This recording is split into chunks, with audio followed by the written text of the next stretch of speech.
خارج الملعب بعيداً عن الأضواء والصيحات، يجد نجوم الكرة الراحة في رفقة من نوع خاص.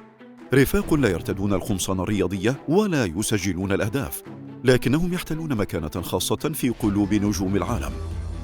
الرياضيون يملكون شغفاً لا يتوقف عند حدود الملاعب، بل يمتد إلى حبهم للكائنات التي ترافقهم خلف الكواليس. بعضهم اختار الرفيق التقليدي، والبعض الآخر اختار الرفيق الغريب.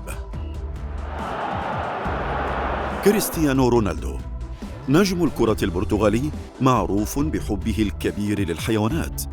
يمتلك كلبا من فصيلة لابرادور، أحد أذكى أنواع الكلاب، ويقال إنه يهتم بتدريبه ليكون مرافقا لعائلته في كل مكان. ليونيل ميسي البرغوث الأرجنتيني لا يفضل الكلاب الصغيرة، بل اختار كلبا عملاقا من نوع دوغو بوردو.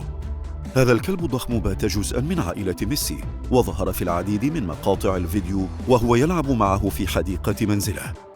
نيمار النجم البرازيلي يملك 3 كلاب، أشهرهم بيكيرو الذي ظهر معه في العديد من الصور.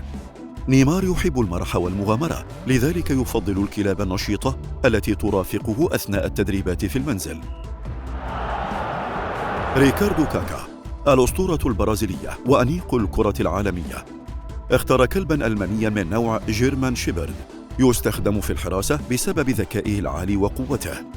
واين روني نجم مانشستر يونايتد السابق، من أكثر اللاعبين ولعاً بالكلاب، ويحرص على اقتناء سلالات مميزة منها. نجوم آخرون اختاروا حيوانات أكثر غرابة.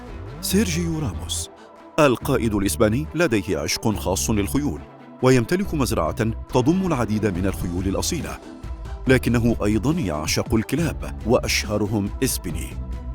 مايك تايسون أسطورة الملاكمة اختار شيئاً غير مألوف، وامتلك 3 نمور بيضاء ضخمة، ظهرت معه في العديد من المقاطع، وأصبحت علامته الخاصة. والسؤال لك: إذا كنت رياضياً مشهوراً، ما الحيوان الذي ستربيه؟